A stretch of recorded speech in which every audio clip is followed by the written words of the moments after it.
Paint Chips here again, and guess what time of year it is? This is my favorite time of the year, or maybe you should call it like a season when it happens. It's Castlevania time. The new season, Nocturne Season 2, is about to come out, and of course it is getting me very excited. And so, my choices were either Dracula, Alucard, or who's the guy in the blue? Richter? Richter's cool. I liked him in the games. I've played all of his games. Dracula is the man, though, so we got to do Dracula today. And today, I have to make a shout out to Ayami Kojima. She is the original artist for these pieces of artwork. She's like a very watercolor, dark gothic style of an artist. And if you've ever seen her art, you will always remember her art because she is the best artist in the whole goddamn world. She is what makes Castlevania look the way it is. When you think of Castlevania, you're really thinking of one of her paintings. And so, this is not the greatest painting in the world. This is but a tribute, because nobody's better than her. And so I just want to have one of these for the wall and do some fan art, and let's see how it goes.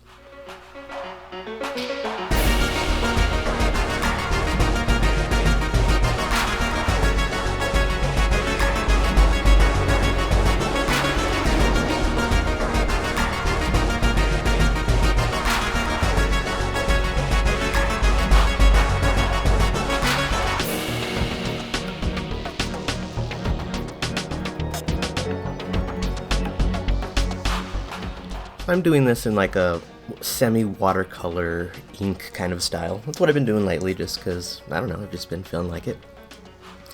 And I think because she is an excellent artist and I am just going to be doing my best to even scratch the quality of her work, I think this is just the best way I can approach it. If I tried to do a full-on acrylic painting with solid colors, or even like an oil painting, I just wouldn't be able to accomplish it. So I'm going to keep it very comic book style, very anime-esque, and do my best to, just kind of do her work justice.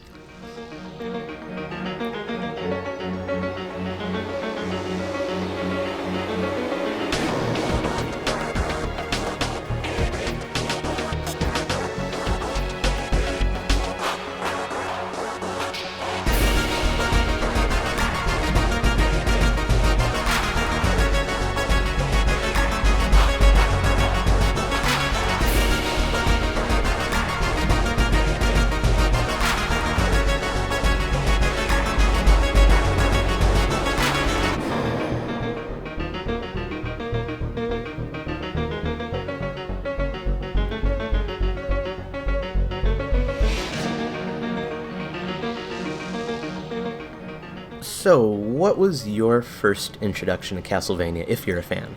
My first introduction were the first two games. My first console growing up was just an NES Nintendo, and I remember because I was already a little older the Nintendo was already a little bit older when I came out. It wasn't brand new because I got it in the early 90s.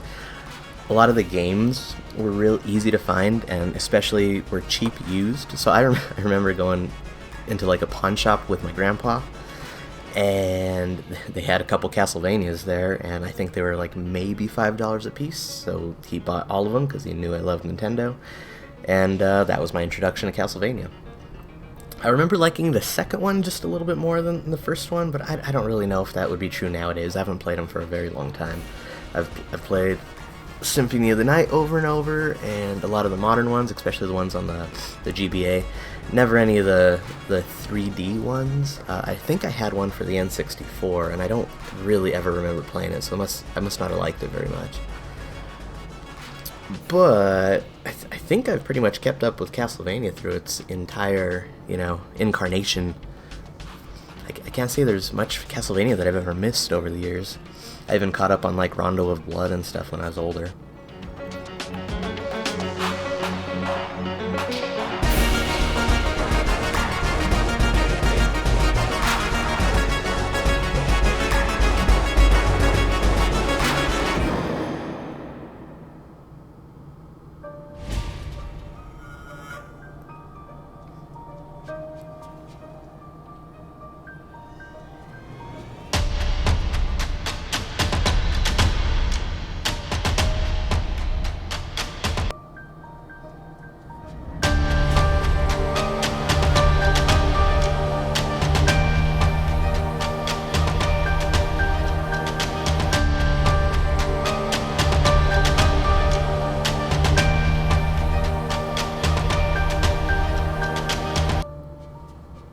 this point, I'm just trying to increase and decrease values, trying to get the whitest I need to get them, and just get all the shading in place where it needs to go. Ayami's work is really good because she has like a classic style painter. How would you put it? She looks like she could have been friends with Rembrandt or any of the greats when it comes to that classic, dark, brooding, like emotional kind of like painterly type of feel. Like, she nails it. And for being contemporary, and she has such an anime look to her work, like, this thing's gonna be like, the original's gonna be hanging in a gallery, or if it's not already. All of her work would just be deserving of any of the greatest galleries in the world. Now here, when adding color, I'm keeping true to the original design when it comes to color. But the colors are amazing and intense, and there's no way I'm going to be able to do that kind of stuff in acrylic. So I'm just going to do my own style with the color and bring it back and forth, light to dark, back and forth. And I like what I did, but again, nothing is ever going to compare to the original artwork. She is just too amazing of an artist.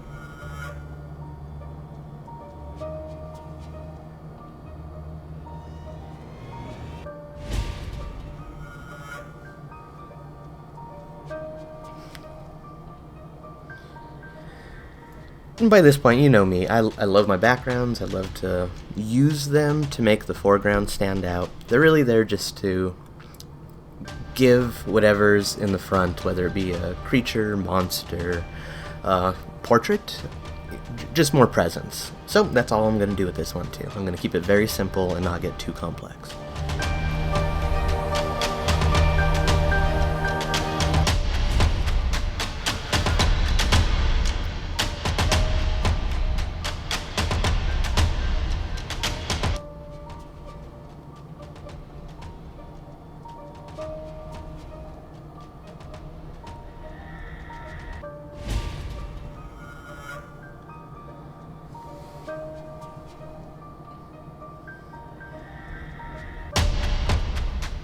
Now here is where I get to do my thing and just go crazy with detail. I always feel that the detail is what I'm best at, or at least making the picture look more interesting is what I'm really good at. And what about the music? I really liked the music and the tracks that I was able to use for this video in particular. I felt that it fit it perfect. Nothing says Dracula like that dark, gothy, kind of brooding orchestra.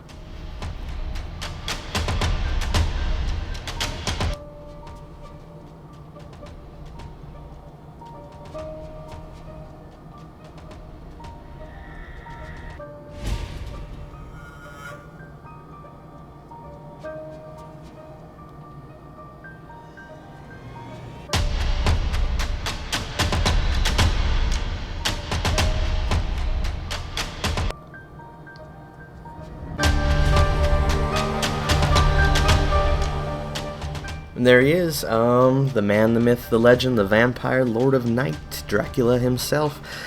So, with Nocturne, this will be the first time they don't, have Dracula as the main bad guy. I wonder if they're going to keep that up, or if they're just going to do something totally different and kind of leave him where he is.